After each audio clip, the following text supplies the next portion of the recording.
Bangla tutor YouTube চ্যানেলে তোমাদের সকলকে স্বাগত জানাই। আজকে আবার একটি নতুন ভিডিও নিয়ে তোমাদের সাথে হাজির হয়েছি। তোমরা যারাই সবেমাত্র ক্লাস 11-এ উঠলে, অর্থাৎ ক্লাস 11-এর ছাত্রছাত্রী রয়েছো, প্রথম সেমিস্টারে উঠেছো, তোমাদের বাংলা বিষয়ের আজকের এই বিশেষ নিবেদন। তোমাদের সকলের বাংলা বিষয়ের পুঁই মাচা বলে বিভূতিভূষণ বন্দ্যোপাধ্যায় রচিত একটি ছোট গল্প পাঠ্য আছে। এই গল্পটা নিয়ে আজকে আমাদের ক্লাস।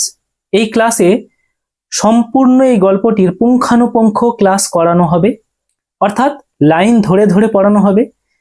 যে ক্লাসটা করলে আশা করছি এই গল্পটা বুঝতে তোমাদের আর কিছু অবশিষ্ট থাকবে না, এবং এই গল্প সম্পর্কিত যাবতীয় যা তথ্যাবলী, যা জানা তোমাদের একান্ত প্রয়োজন, সেই সমস্ত প্রারম্ভিক বিষয়গুলোও কিন্তু তোমাদেরকে এই গল্পের মাধ্যমে জানানো হবে। ভিডিওটা একটু দীর্ঘ হবে, কারণ এখানে সম্পূর্ণ গল্পের ক্লাস একটা ভিডিওর মধ্যেই আমরা তৈরি করেছি। এতে তোমাদের সুবিধা হবে, সম্পূর্ণ এই ক্লাসটা দেখে নিলেই তোমাদের পুরো গল্পের পড়া একদম খুব সুন্দরভাবে কমপ্লিট হয়ে যাবে। তাই অবশ্যই ভিডিওটাকে ধৈর্য সহকারে সুন্দরভাবে তোমরা কিন্তু দেখবে। মূল গল্পের টেক্সট পড়ানোতে যাওয়ার আগে এই পুঁইমাচা গল্প সম্পর্কে কিছু প্রারম্ভিক তথ্য তোমাদেরকে সাথে আলোচনা করা একান্ত জরুরি। সেই বিষয়গুলো তোমরা অবশ্যই জেনে রাখবে, কারণ তোমাদের শুধুমাত্র প্রশ্ন এই গল্পের টেক্সট থেকে হয় না, এই প্রারম্ভিক বিষয়গুলো থেকেও কিন্তু কখনো কখনো প্রশ্ন আসে। তাহলে এই বিষয়গুলোকে অবশ্যই তোমরা কিন্তু দেখে রাখবে। প্রথমে যে বিষয়টি নিয়ে আলোচনা, সেটা হচ্ছে এই গল্পের লেখকের সম্পর্কে একটু সংক্ষিপ্ত পরিচয় জানা যাক। বাংলা সাহিত্যের অন্যতম একজন নক্ষত্র বিভূতিভূষণ বন্দ্যোপাধ্যায়। বাংলার উপন্যাস এবং ছোট গল্পের ধারাতে তার অনবদ্য অবদান আছে। অনেক লেখালেখি তার খুবই বিখ্যাত, যেগুলি বাংলা সাহিত্যকে সমৃদ্ধ করতে সাহায্য করেছে। বিভূতিভূষণ বন্দ্যোপাধ্যায়ের জন্ম 1894 খ্রিস্টাব্দে উত্তর 24 পরগনার কাছাড়াপাড়া বলে একটি জায়গা আছে, সেই অঞ্চলে। আর তিনি পরলোক গমন করেছিলেন 1950 খ্রিস্টাব্দে। অর্থাৎ খুব বেশি দিন তিনি বাঁচেননি, অল্প কিছু দিনই তিনি বেঁচেছিলেন।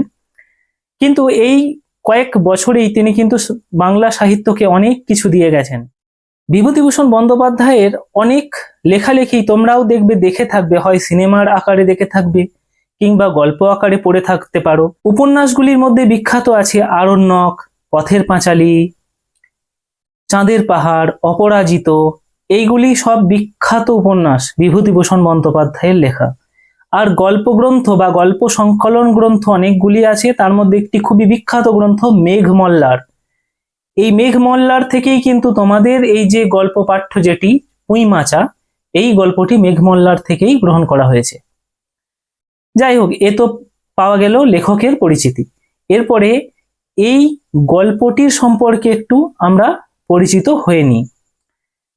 বিভূতিভূষণ বন্দ্যোপাধ্যায়ের লেখাগুলোকে যদি আমরা অ্যানালাইজ করি বা বিশ্লেষণ করি, সেখানে প্রত্যেকটি লেখাতেই, বেশিরভাগ লেখাতে, প্রত্যেকটি বলবো না, বেশিরভাগ লেখাতেই আমরা দেখতে পাই যে তিনি অত্যন্ত গ্রামের চিত্রকে তুলে ধরতেন। গ্রামের খুবই গরিব সাধারণ মানুষের জীবনের কাহিনী, গ্রামের একদম সাধারণ মানুষের জীবনের চিত্র, জীবনের ঘটনা বলি, যে কি ঘটনা ঘটতে পারে, কি ঘটনা হয়েছে, সেগুলো তার উপন্যাসে এবং গল্প গ্রন্থে স্থান পেত। ঠিক সেরকমই একটা গল্প পুঁইমাচা গল্প। এখানে একটি ছোট্ট গ্রামের প্রত্যন্ত একদম খুবই সাধারণ পরিবারের গরিব কিছু মানুষের গল্প এখানে বলা আছে। সেই নিয়েই আমাদের এই পুঁইমাচা গল্পটি আমরা পড়ব। পুঁইমাচা এই ছোট গল্পটি বাংলা গল্প সংকলনদের মধ্যে একটি উল্লেখযোগ্য গল্প। আবারও তোমাদের মনে করাচ্ছি যে এই গল্প গ্রন্থটির উৎস কোথা থেকে তোমাদের যদি প্রশ্ন পড়ে, তোমরা বলবে এটি প্রথমে এটা 1931 খ্রিস্টাব্দে প্রবাসী বলে একটি পত্রিকা বেরোয়, সেখানে প্রকাশিত হয়েছিল। কিন্তু পরবর্তীকালে বিভূতিভূষণ বন্দ্যোপাধ্যায়ের মেঘমল্লার গল্পগ্রন্থে সংকলিত হয়েছিল। অর্থাৎ এই গল্পটিকে আমরা মেঘমল্লার যে গল্প সংকলন গ্রন্থ, সেখান থেকেই পেয়েছি। তাই উৎস হিসেবে মেঘমল্লার গল্পগ্রন্থ বললে অত্যুক্তি হবে না, ভুল হবে না। এবারে যাই এই পুঁইমাচা যে গল্পটি, ছোট গল্পটি, তার সংক্ষিপ্ত পরিচয় এবং চরিত্রগুলোর একটু বিশ্লেষণ নিয়ে। পুঁইমাচা গল্পটির যেমন আমি একটু আগেই বললাম যে বিভূতিভূষণ বন্দ্যোপাধ্যায়ের অধিকাংশ রচনাতে আমরা সাধারণ গ্রাম্য গরিব শ্রেণীর কথা দেখতে পাই, এখানেও তাই আসে। একটি গরিব ফ্যামিলি, সেখানের 3টি মেয়ে এবং মা বাবা নিয়ে বসবাস তাদের। সেখানের এই বড় মেয়ে যিনি, তার নাম তোমরা খেন্তি বলে একটি চরিত্র পাবে গল্পের মধ্যে, তাকে নিয়েই আশেপাশে ঘোরাঘুরি করছে এই গল্পের কাহিনী। এবং এখানে একটা পুঁই মাচা শব্দটা তোমরা পাচ্ছ। পুঁই মাচা বলতে পুঁই শাক তোমরা নিশ্চয়ই সকলেই কখনো কখনো কখনো সবজি হিসেবে খেয়েছো, কুমড়োর সাথে তরকারি করে বা অন্যান্য পুঁই শাকের চচ্চড়ি করে। তো পুঁই শাককে আমরা গ্রাম বাংলার মানে যারা ছাত্রছাত্রী রয়েছে, যারা ছেলে মেয়ে রয়েছে, সকলেই কম বেশি চেনে। সেই পুঁই শাক কেমন ভাবে হয় না, পুঁই শাকের লতানো হয়। তো তাই লতানো শাক কখনোই কিন্তু থাকে না, তাই কঞ্চি দিয়ে হোক বা তাল পাতা দিয়ে হোক, খেজুর পাতা দিয়ে হোক, যাই হোক একটা তার সাথে সাপোর্ট দিয়ে বা সহায়ক ভাবে তার একটা মাচা তৈরি করা হয়, যাতে সেই পুঁই শাকটা খুব মানে সুন্দরভাবে বৃদ্ধি পায়। এখানে পুঁই মাচা শব্দটা সেই অর্থে। মাচা কথার মানে হচ্ছে একটা সাহায্যকারী কোনো একটা বস্তু বা কোনো একটা বিশেষ সরঞ্জাম যেটাকে তার সাহায্যে করা হয়েছে। এই মাচা কথাটাকে দেখবে তোমরা অনেক সময় এরকম ভাবে পেয়ে থাকো যে গ্রামের মাচায় আমি বসেছিলাম। মাচা বলতে বাঁশের তৈরি কোনো বসার জায়গা বিশেষ, এরকম কেউ বোঝায়। তাহলে পুঁই মাচা এই শব্দটার কি তাৎপর্য সেটাও তোমাদের একটু বলে দিলাম, আর এই গল্পের কাহিনীও তোমাদের একটু বললাম। এবার আসি যে এই গল্পটির মধ্যে কোন কোন চরিত্র আমরা দেখতে পাবো। এখানে খেন্তি বলে একটি চরিত্র, তা সেই হচ্ছে মেন এখানের, তাকে নিয়ে এই গল্পের উপজীব্য।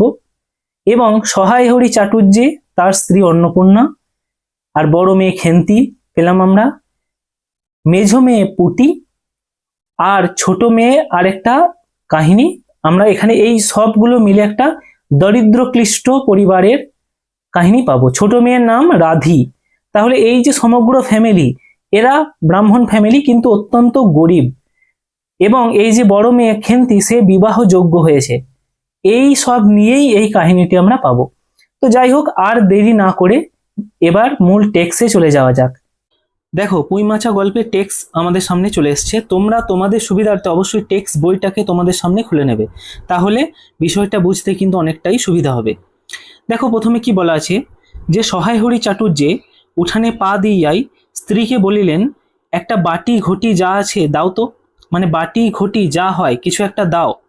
স্ত্রীকে বলিলেন, এখানে কথাগুলো সাধু বাংলাতে বলা আছে, সাধু বাংলাতে লেখা আছে। অর্থাৎ এগুলো আমাদের এখন যে আমরা বাংলা ভাষায় কথা বলি চলিত বাংলা, আর এখানে যেটা বলা আছে অত্যন্ত সাধু বাংলাতে বলা আছে, তাই অবশ্যই উচ্চারণগুলোকে খেয়াল করবে। তারক্ষুরু গাছ কেটেছে, একটু ভালো রস আনি। তাহলে এখানে একজন সহায় হরি চাটুর্যে বা সহায় হরি চ্যাটার্জি বলে একজন ব্যক্তির কথা বলা হচ্ছেন, যিনি তার স্ত্রীকে বলছেন যে একটা বড় বাটি কি ঘটি দিতে।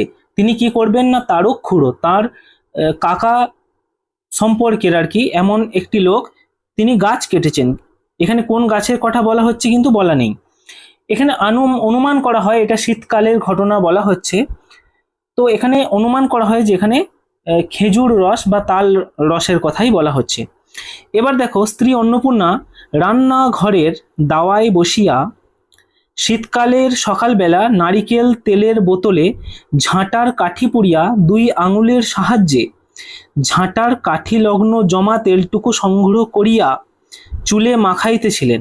স্বামীকে দেখিয়া তাড়াতাড়ি গায়ের কাপড় একটু টানিয়া দিলেন মাত্র, কিন্তু বাটি কি ঘটি বাহির করিয়া দিবার জন্য বিন্দুমাত্র আগ্রহ তো দেখাইলেন না, এমনকি বিশেষ কোনো কথাও বলিলেন না। তাহলে এখানে তার স্ত্রী অন্নপূর্ণা, সহায় হরি চাটুর্যে যে ব্যক্তিটির কথা এখানে বলা হচ্ছে তার স্ত্রীর নাম অন্নপূর্ণা, তিনি তার স্বামীর এই কথা শুনে, অর্থাৎ এই একটি বাটি কি ঘটি দাও রস আনবো, এই কথাটা শুনে কোনো মাত্র ভ্রুক্ষেপই করলো না। তার কোনো মানে এটা নিয়ে মাথা ব্যথাই নেই। তিনি শীতকালের দিন নারকেলের তেল জমে যায়, সেখান থেকে ঝাঁটার কাঠি দিয়ে নারকেলের তেল বের করে করে চুলে মাখছে। কারণ অত্যন্ত দরিদ্র একটি ফ্যামিলির এখানে চিত্র তোমাদের সামনে তুলে ধরা হচ্ছে এই লেখাটির মাধ্যমে। তো সেই দরিদ্র ফ্যামিলির জন্য এখানে তারা কি করে দেখবে, অল্প তেল অল্প সরঞ্জাম সবকিছু সেটা এখানে বলা হচ্ছে। তারপরে দেখো, সহায় হরি অগ্রবর্তী হইয়া বলিলেন, কি হয়েছে, বসে রইলে যে, দাও না একটা ঘটি। আহ, খেন্তি টেন্তি সব কোথায় গেল এরা, তুমি তেল মেখে বুঝি ছোঁবে না? তাহলে আগেকার দিনের গ্রামাঞ্চলে মা ঠাকুমাদের একটা নিয়ম আছে যে তারা স্নানের সময় তেল মাখা ইত্যাদি কাপড়ে আর অন্য কিছু ছোঁয়ানাড়া করে না। তো সহায় হরি তার স্ত্রীকে বললেন যে কি হলো, বসে রইল তিনি, কিছু দিচ্ছে না। এবং এখানে দেখো আরেকটা নাম পাওয়া যাচ্ছে, খেন্তি টেন্তি সব কোথায় গেল, অর্থাৎ তার মেয়ে খেন্তির কথা বলা হচ্ছে। এবং খেন্তি টেন্তি বলতে আরো দুজন মেয়ে আছে, তাদের নাম আমরা পরে পড়বো টেক্সে। তো তাদের কথা বলা হচ্ছে, তারাও কোথায় গেল, ঠিক আছে, তারা কেউ একজন থাকলে নিশ্চয়ই দিয়ে দিত। তারপর বলছে দেখো, অন্নপূর্ণা তেলের বোতলটি সরাইয়া শ্যামের দিকে খানিকক্ষণ চাহিয়া রহিলেন, পরে অত্যন্ত শান্ত সুরে জিজ্ঞাসা করিলেন, তুমি মনে মনে কি ঠাউরেছ বলতে পারো? স্ত্রী অতিরিক্ত রকমের শান্ত সুরে সহায় হরির মনে ভীতির সঞ্চয় হইল। অর্থাৎ অন্নপূর্ণা সহায় হরির স্ত্রী, তিনি খানিকক্ষণ চেয়ে রইলেন তার দিকে এবং তারপরে শান্ত সুরে শান্ত মেজাজে সহায় হরি চাটুর্যকে জিজ্ঞাসা করলেন যে তুমি কি মনে মনে ঠাউরেছো, মানে হচ্ছে কি মনে করেছো বলো তো, এরকম আর কি একটা কথা হয় না যে আচ্ছা তুমি কি মনে করেছো বলো। স্ত্রীর অতিরিক্ত এই কোমল স্বভাব, এই শান্ত আওয়াজ দেখে সহায় হরি চাটুর্যের মনে ভয়ের সঞ্চার হলো যে এই বাবা, আমি আবার কি করলাম, এ এত মানে শান্ত হওয়া মানে কি সেটা দেখো একটু পরে বলা আছে। ইহা যে ঝড়ের অব্যবহিত পূর্বের আকাশের স্থিরাভাব মাত্র, তাহা বুঝিয়া তিনি মরিয়া হইয়া ঝড়ের প্রতীক্ষায় রহিলেন। একটু আমতা আমতা করিয়া কহিলেন, কেন, কি আবার কি? তাহলে এখানে এই যে সহায় হরি চাটুর্যের স্ত্রী, যার কথা এখানে পাওয়া যাচ্ছে অন্নপূর্ণা নাম, তিনি স্বভাবতই সহায় হরি চাটুর্যের স্বামী, তার সাথে বিভিন্ন বিষয় নিয়ে নানা সময় বচসা ইত্যাদি করে, মানে ঝগড়া ইত্যাদি হয়। তো সহায় হরি চাটুর্যের সাথে হঠাৎ কোমল ব্যবহার বা নরম সুর দেখে তিনি তো অবাক হয়ে গেলেন যে এটা আবার কি হচ্ছে। তিনি তখন কি বুঝলেন যে এটা সেই ঝগড়া হওয়ার বা ঝড়ের পূর্বের আকাশ যেমন থমকে যায়, ঠিক সেরকম একটা অবস্থা, যে এরপরে নিশ্চয়ই ভয়ঙ্কর কিছু হবে। তিনি কি জিজ্ঞাসা করলেন তার বউকে যে কেন আবার, কি আবার, আমি কিছু ঠিক করি নাই। তারপরে দেখো, অন্নপূর্ণা পূর্বাপেক্ষা শান্ত সুরে বলিলেন, দেখো, রঙ্গ করো না বলছি, ন্যাকামি করতে হয় অন্য সময় করো, তুমি কিছু জানো না, কি খোঁজ রাখো না? অত বড় মেয়ে যার ঘরে, সে মাছ ধরে আর রস খেয়ে দিন কাটায়, কি করে তা বলতে পারো? গায়ে গুজব রটছে জানো। এখানে তাহলে অন্নপূর্ণা, যিনি সহায় হরির স্ত্রী, তিনি কি বলছেন, একটা খুবই গুরুত্বপূর্ণ কথা বলছে যে দেখো, আমার সাথে এখন রং তামাশা একদম করবে না, তুমি কি মানে কিছু জানো না, এরকম ভান করছো, কেন করছো?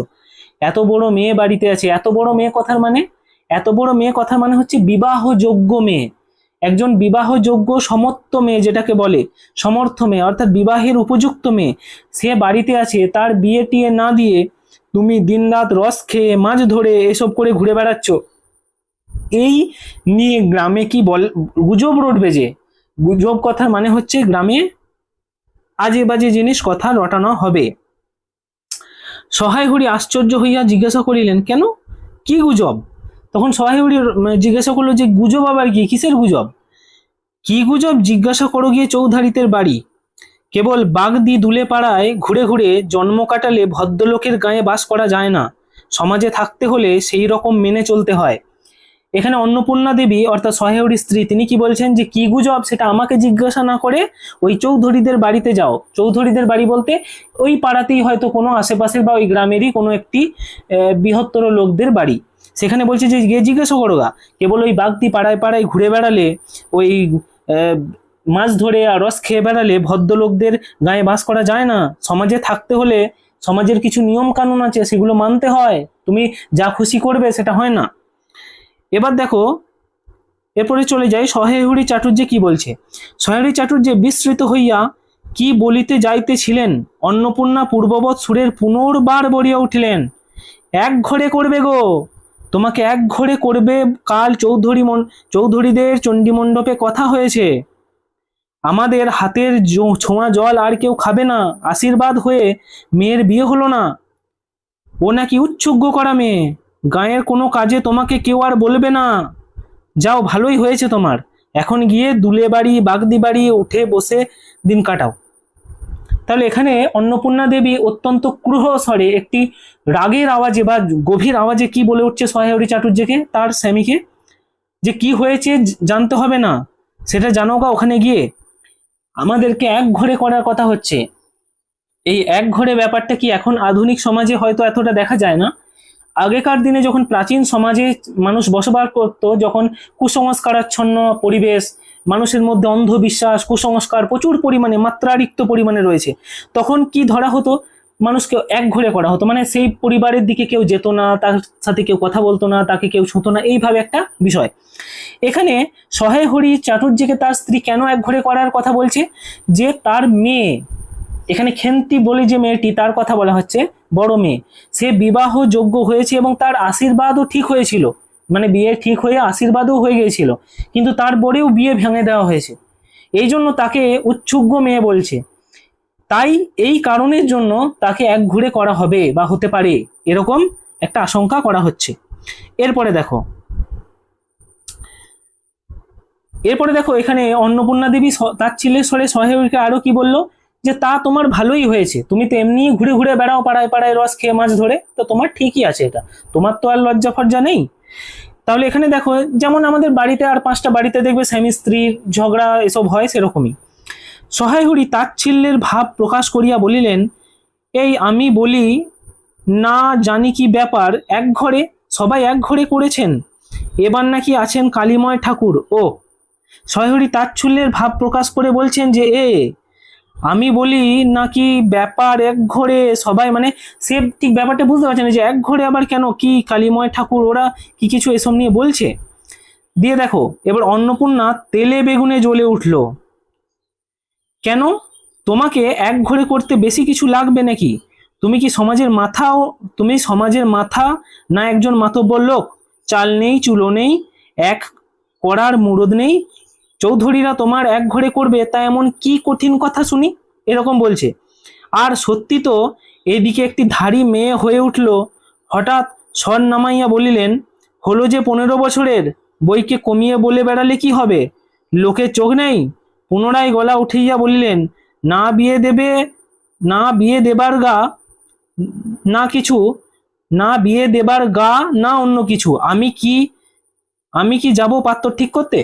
অর্থাৎ এখানে অন্নপূর্ণা দেবী অত্যন্ত রেগে, এবার মানে তেলে বেগুনি জ্বলে অত্যন্ত উচ্চ কণ্ঠে তার স্বামীর দিকে বলছে যে এক ঘরে করা, তোমাকে এক ঘরে করা এমন কি এমন কাজ, তুমি একটা মানে না আছে তোমার টাকা রোজগার, না কিছু সম্পত্তি বিষয় সম্পত্তি, তোমার কিচ্ছু নেই, একটা গরিব অত্যন্ত সাধারণ লোক, তোমাকে এক ঘরে কেন করবে না। আর একটা সমর্থ মেয়েও তো হয়েছে, তোমার তো বিয়ে দেওয়ার কোনো গাও নেই, গা কথার মানে ইচ্ছা, যে পাত্র খুঁজি দেখাশোনা করি এসব তো কিছুই নেই, তাহলে আমাকে এবার বেরোতে হবে পাত্র খুঁজতে, সেরকম করে রেগে উঠলো। এবার দেখো, সশরীরে যতক্ষণে স্ত্রীর সম্মুখে বর্তমান থাকিবেন, স্ত্রীর গলার সুর ততক্ষণ কমিবার কোনো সম্ভাবনা নেই বুঝিয়া সহায়হরি দাওয়া হইতে তড়িঘড়ি বা তাড়াতাড়ি একটি কাঁসার বাটি উঠাইয়া লইয়া খিড়কি দুয়ার লক্ষ্য করিয়া যাত্রা করিলেন। সশরীর অর্থাৎ সহায়হরি চাটুর্য এটা বুঝলেন যে যতক্ষণ আমি স্ত্রীর কাছে থাকবো ও কিছু মতেই চুপ করবে না, ও বকেই যাবে, আমার সাথে চিৎকার করেই যাবে, তাই এখান থেকে চলে যাই। তো সে দাওয়া থেকে চলে গেলেন। দাওয়া কথার মানে হচ্ছে আগেকার দিনে যখন মাটির বাড়ি থাকতো, দেখবে মাটির বাড়ির পিঁড়েটা উঠোনের থেকে অনেক উঁচু থাকতো, সেই যে উঠোন থেকে পীরের যে মধ্যখানের যে উঁচু অংশ সেটাকে বলা হতো দাওয়া। তো সেই বাড়ির দেওয়ালের দাওয়া থেকে তিনি চলে গেলেন একটা কাঁসার বাটি নিয়ে, এবার বাইরের দিকে এগোলেন যে এখানে আর থাকবো না, থাকা যাবে না। কিন্তু খিড়কির দুয়ারে একটু এদিকে কি দেখিয়া হঠাৎ থামিয়া গেলেন এবং আনন্দপূর্বক স্বরে বলিয়া উঠিলেন, এসব কি রে খেন্তিমা, এসব কোথা থেকে আনলি। এ যে অর্থাৎ সে সহায়হরি চাটুর্য তিনি যেই এবার বেরোবেন দরজা থেকে, অমনি তার বড় মেয়ে খেন্তিকে এবং তার ছোট ছোট মানে সব মেয়েদেরকে দেখলেন, তারা হাতে কিছু একটা এনেছে এবং এনে তারা কি করছে না বাড়িতে ঢুকছে। এমন সময় বাবার সাথে দেখা, তার বাবা কি বললো, যে কি রে খেন্তিমা, এগুলো আবার কি জিনিস এনেছিস। তারপর দেখো 14-15 বছরের একটি মেয়ে আর দুটি ছোট ছোট মেয়ে পেছনে লইয়া বাড়ি ঢুকিল। তাহাদের তাহার হাতে এক বোঝা পুঁই শাক, ডাঁটাগুলি মোটা, হলদে হলদে চেহারা হয়ে দেখিয়া মনে হলো কাহারোর পাকা পুঁই গাছ উপড়াইয়া ফেলিয়া উঠোনের জঙ্গলে তুলিয়া দিতেছিল। মেয়েটি তাহাদের উঠোনের জঞ্জাল প্রাণপণে তুলিয়া আনিয়াছে। ছোট মেয়েটির দুটির মধ্যে একজনের হাতে খালি আর অপরজনের গোটা 2-3 পুঁই পাতা জড়ানো কোনো একটি দ্রব্য। তাহলে এখানে 3জন মেয়ের কথা বলা হচ্ছে। একজন হচ্ছে খেন্তি, যে সব থেকে বড়। তার হাতে কি দেখা যাচ্ছে না, কতগুলো পাকা পুঁই শাক। দেখবে পুঁই শাক অত্যন্ত পেকে গেলে, বুড়ো হয়ে গেলে কেউ আর খায় না, সেগুলোকে ফেলে দেয়। তো সেরকমই কেউ ফেলে দিয়েছে, সেগুলোকে সে নিয়ে এসেছে খাবো বলে বা রান্না করবে বলে। আর একজন ছোট্ট মেয়ে, তার হাতে ওই পুঁই পাতায় ঢাকা কিছু একটা দ্রব্য রয়েছে, আর একজনের হাত খালি। এবার দেখো, বড় মেয়েটি খুব লম্বা, গোলগাল চেহারা, মাথায় চুলগুলো কৃষ্ণ, আগোছালো বাতাসে উড়িতেছে। কৃষ্ণ বলতে কালো চুল, একদম কালো কুচকুচে চুল। মুখখানা খুব বড়, চোখ দুটি ডাগর, শান্ত। সরু কাঁচের চুড়িগুলি 2 পয়সা ডজনের একটি সেফটি পিন দিয়া একত্র করিয়া আটকানো। পিনটির বয়স খুঁজিতে যাইলে প্রাগৈতিহাসিক যুগে গিয়া পড়িতে হয়। মানে এখানে একটা দারিদ্রক্লিষ্ট পরিবারের একটি অত্যন্ত অভাবী মেয়ের কথা বলা হচ্ছে, যার মাথাতে না দেওয়ার তেল আছে, না কোনো বিশেষ আড়ম্বর। অর্থাৎ শুধুমাত্র একদমই খুবই সাদামাঠা একটি পোশাক, একদমই ছেঁড়া সাদামাটা পোশাক। তার মাথার চুলে যে সেফটি পিন আঠা রয়েছে, সেটাও কবেকার তার কোনো ঠিক নেই, এমনই বলা হচ্ছে। এই বড় মেয়েটিরই নাম বোধ হয় খেন্তি, কারণ সে তাড়াতাড়ি পিছনে ফিরিয়া তাহার পশ্চাৎ তীর্ণ হাত হইতে পুঁই পাতা জড়ানো দ্রব্যটি মেলিয়া ধরিয়া বলিল, চিংড়ি মাছ বাবা। তাহলে এই যে ছোট মেয়েটি কি নিয়েছিল, ওই যে পুঁই পাতায় ঢাকা চিংড়ি মাছ ছিল। গয়া বুড়ির কাছ থেকে রাস্তায় নিলাম, দিতে চায় না, বলে তোমার বাবার কাছ থেকে দিনকার দরুন আরেক দিনকার দরুন 2 পয়সা বাকি আছে। আমি বললাম, দাও গিয়ে পিসি, আমার বাবা কি তোমার 2 পয়সা নিয়ে পালিয়ে যাবে? আর এই পুঁই শাকগুলো ঘাটের ধারে রায় কাকা দিয়ে বলল, যা নিয়ে যা। কেমন মোটা মোটা বলো?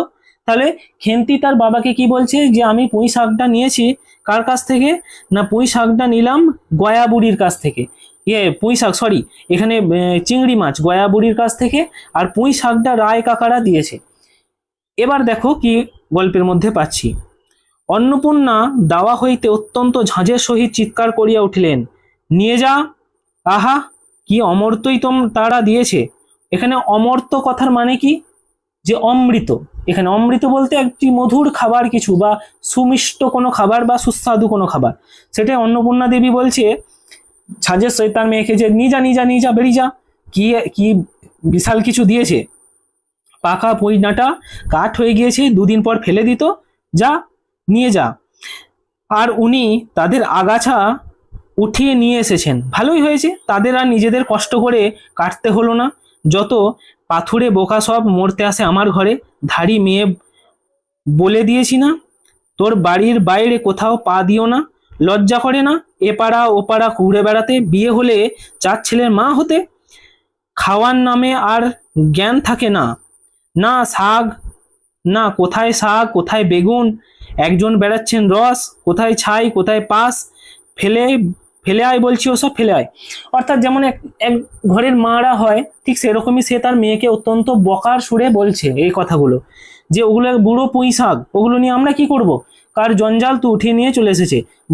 মানে অত্যন্ত বিয়ের বয়স যোগ্য মেয়ে, লজ্জা করে না এসব আনতে? বেরিয়ে যায়, এসব নিয়ে ফেলে দিয়ে আয়, কোথায় কার জিনিস।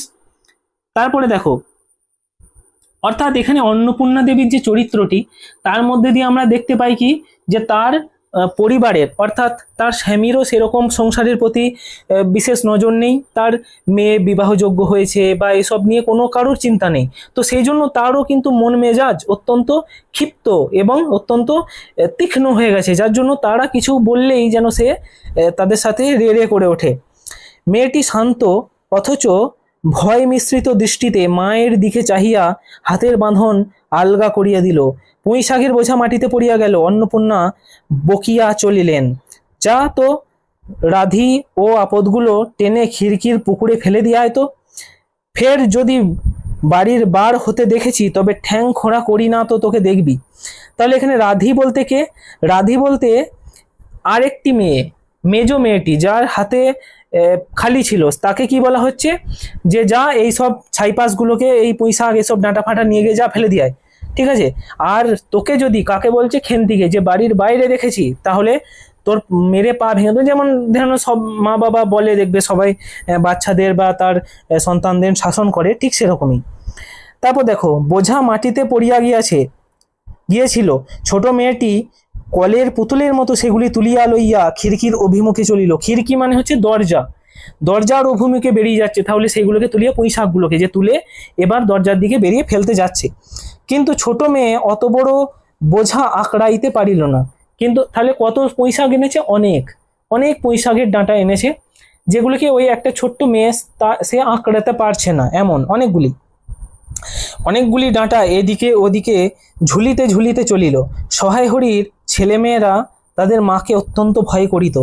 তাহলে সহায় হরির চাটুর্যের ছেলেমেয়েরা তার স্ত্রী অন্নপূর্ণাকে অত্যন্ত ভয়ের চোখে দেখিত, তার মাকে।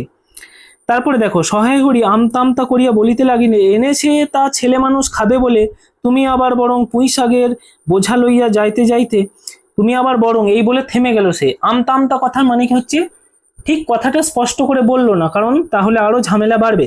তাই বললো যে ছোট ছেলে এনেছে তা থাকুক, এরকম বলতে গেল, কিন্তু বললো না।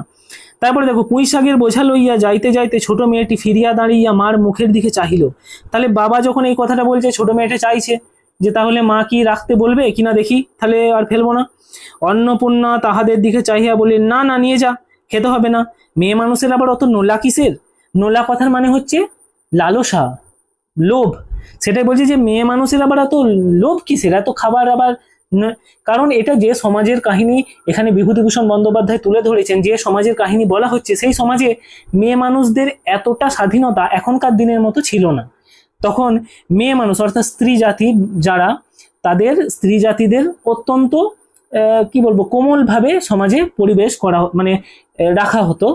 তো সমাজে সেই পরিবেশে তারা কিন্তু সর্বত্র স্বাধীনভাবে মিশতে পারতো না, সেরকম একটা পরিবেশের কথা বিভূতিভূষণ বন্দ্যোপাধ্যায় কিন্তু এই গল্পে তুলে ধরছে।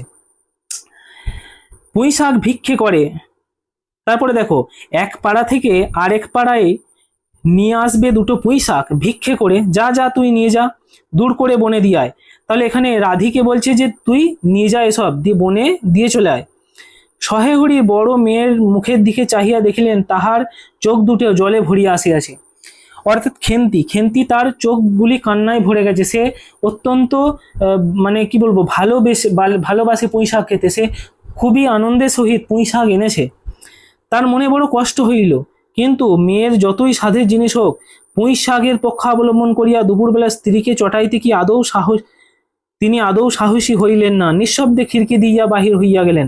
তাহলে সহায় হরি তার মেয়ের কান্না দেখলো, কিন্তু তার স্ত্রীর ভয়ে আর কিছু সাড়া শব্দ দিল না, যে এই ঝগড়া আরো বৃহত্তর আকার নেবে এবং বিরাট ঝগড়া হবে। তো সেটা না করে তিনি চলে গেলেন। এরপর দেখো, বসিয়া রাঁধিতে রাঁধিতে বড় মেয়ের মুখের কাতর দৃষ্টি স্মরণে পরিবার সঙ্গে সঙ্গে অন্নপূর্ণার মনে পড়িল গত অরন্ধনের পূর্বদিন বাড়ির পুঁই শাক রান্নার সময় খেন্তি আবদার করিয়া বলিয়াছিল, মা, অর্ধেকগুলো কিন্তু আমার একার, অর্ধেক সবে মিলে তোমাদের। অর্থাৎ এখানে বোঝা যাচ্ছে যে এই যে অন্নপূর্ণা নামের যে স্ত্রী চরিত্রটি এখানে রয়েছে, তিনি স্বভাব কঠোর বটে তার বাচ্চাদের, ছেলে মেয়েদের কাছে, কিন্তু তিনি মানে মনের দিক থেকে অত্যন্ত পরিষ্কার এবং কোমল স্বভাবের।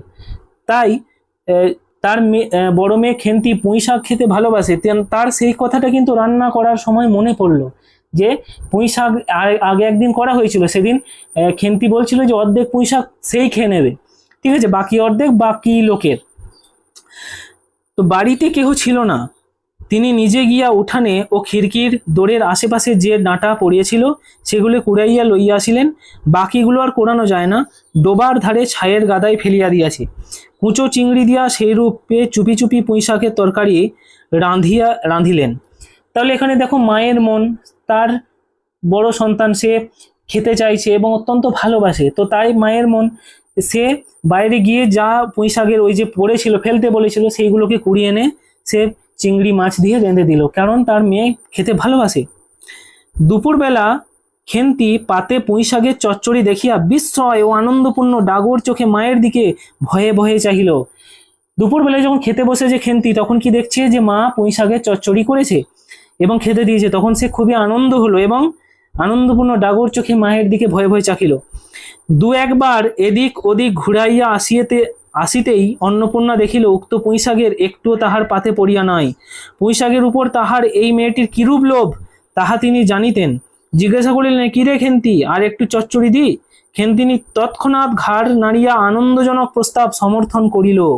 কি ভাবিয়া অন্নপূর্ণার চোখে জল আসিল। চাপিতে গিয়া তিনি চোখ উঁচু করিয়া বাতায় গোঁজা ডালা হইতে শুকনো লঙ্কা পাড়িতে লাগিলেন।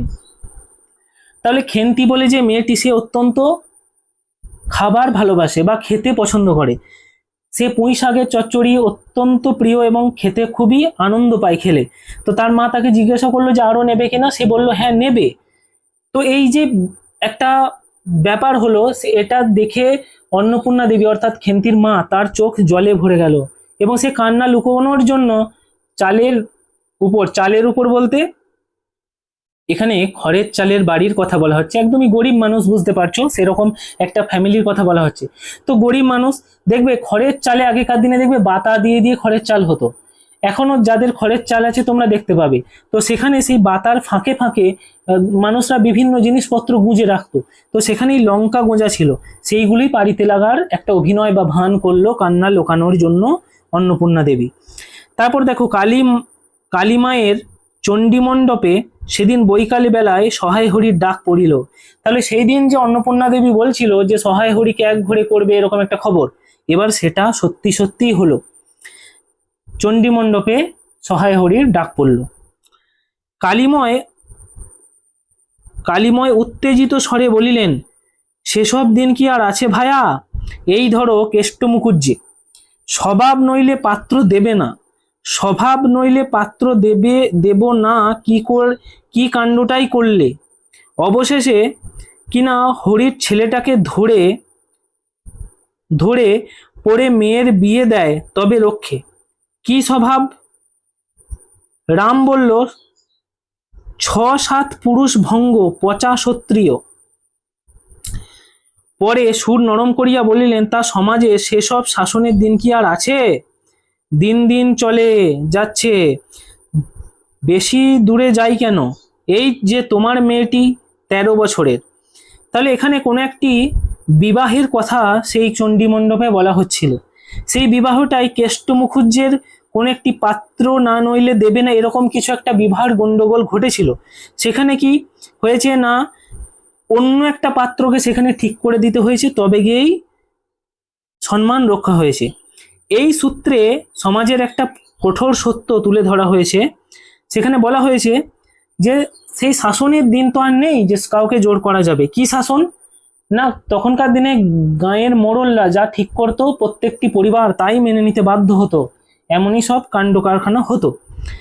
তো সেটাই এখানে সহায় হরি চাটুর্যকে বলছে, এই ধরো তোমার মেয়ে 13 বছরের। সহায় হরি বাধা দিয়ে বলিতে লাগিলেন, এই শ্রাবণে 13ই পড়বে। তখন সহায় হরি বাধা দিচ্ছে যে এখনো 13 পূর্ণ হয়ে যায়নি, 13ই পড়বে। আহা, 13 আর 16 তফাৎ কিসে শুনি? 13 আর 16 তফাৎটা কিসের? ঠিক আছে, তাহলে এখানে কে কথাটা বলছে?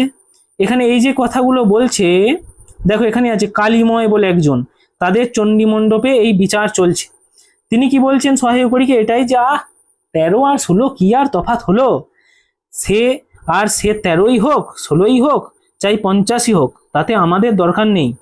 সে তোমার হিসেব তোমার কাছে, কিন্তু পাত্রর আশীর্বাদ হয়ে গেল, তুমি বেঁকে বসলে কি জন্য শুনি? এখানে সহায় হরি চাটুর্যকে জিজ্ঞাসা করছে যে তোমার মেয়ের তো বিবাহযোগ্য বয়স হয়ে গেছে, তাহলে তুমি পাত্র দেখাশোনাও হলো, আশীর্বাদই হলো, তুমি বেঁকে বসলে, মানে বিয়ে ভেঙে দিলে কেন? কি কারণ? তো এরকম উৎসুগ করা মেয়ে, আশীর্বাদী হওয়া যা বিয়ে হওয়া তাই, তা 7 পক্ষের যা বাকি, এই তো। অর্থাৎ এখানে গ্রামের মোড়লরা কি বলছে যে আশীর্বাদী হয়ে যাও মেয়ে, এত উৎসুগ করা মেয়ে, আশীর্বাদী হয়ে যাও যা, বিয়ে হয়ে যাও তাই, শুধু 7 পাকটার বাকি। সমাজে বসে এই কাজগুলো তুমি যে করবে আর আমরা বসে বসে দেখব, এ তুমি মনে ভেবো না। সমাজের বামুনদের যদি জাত মারাইবার ইচ্ছা না থাকে, মেয়ের বিবাহ বন্দোবস্ত করে ফেলো। পাত্তর পাত্তর পাত্তর পাত্তর রাজপুত্র না হলে পাত্তর মেলে না। গরিব মানুষ দিতে থুতে পারবে না বলেই শ্রীমন্ত মজুমদারের ছেলেকে ঠিক করে দিলাম। লেখাপড়া নাই বা জানলো, জজ ম্যাজিস্ট্রেট না হলে কি মানুষ হয় না? দিব্যি বাড়ির বাগান পুকুর, শুনলাম নাকি 20 জমিতে 4টি আমন ধানও করেছে। ব্যাস রাজার হাল, 2 ভাইয়ের অভাব কি? তাহলে এখানে কার সাথে সহায় হরি চাটুর্যের মেয়ের বিবাহ ঠিক হয়েছিল? না, খেন্তির বিবাহ ঠিক হয়েছিল শ্রীমন্ত মজুমদারের ছেলের সাথে। কারা ঠিক করেছিল? না, এই গ্রামেরই যারা হত্যাকর্তা রয়েছে, কালীময় ইত্যাদি নাম, চণ্ডীমণ্ডপে বিচার করছে, তারাই ঠিক করে দিয়েছিল। তো এখানে কেন ঠিক হয়েছিল?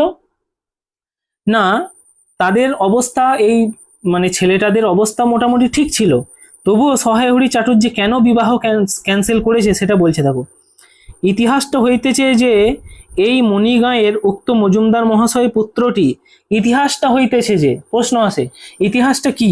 ইতিহাসটা হচ্ছে যে খেন্তির বিবাহ কেন ক্যান্সেল হলো বা ভেঙে গেল, বা আশীর্বাদী হয়েও কেন ভেঙে গেল, সেটা যে এই মজুমদার মহাশয়ের পুত্রটি কালীময়ী ঠিক করিয়া দেন।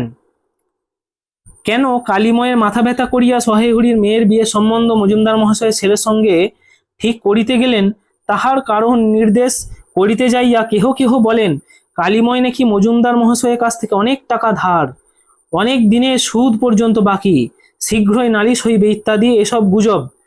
তাহলে এই যে কালীময় বলে যে লোকটি, যিনি বিচার করছেন, তিনি হঠাৎ মজুমদার মহাশয়ের ছেলের সঙ্গে, শ্রীমন্ত মজুমদার মহাশয়ের ছেলের সঙ্গে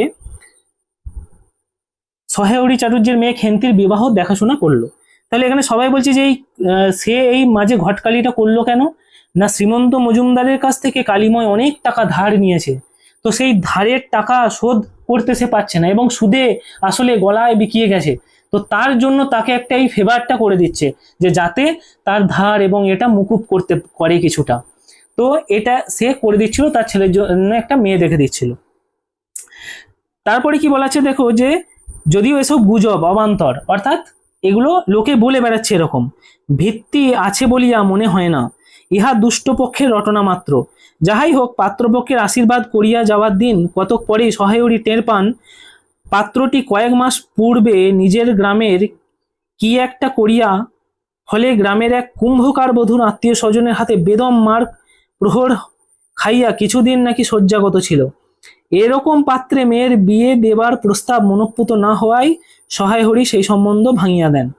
তাহলে এই যে পাত্রটিকে দেখা হয়েছিল, শ্রীমন্ত মজুমদারের পুত্র, সে কোনো একটি কুম্ভকার বধূ, তাদের গ্রামেরই কোনো একটি বউ আর কি, তার সাথে কোনো খারাপ সম্পর্কজনিত কারণ ছিল, তাই সে মার খেয়েছে।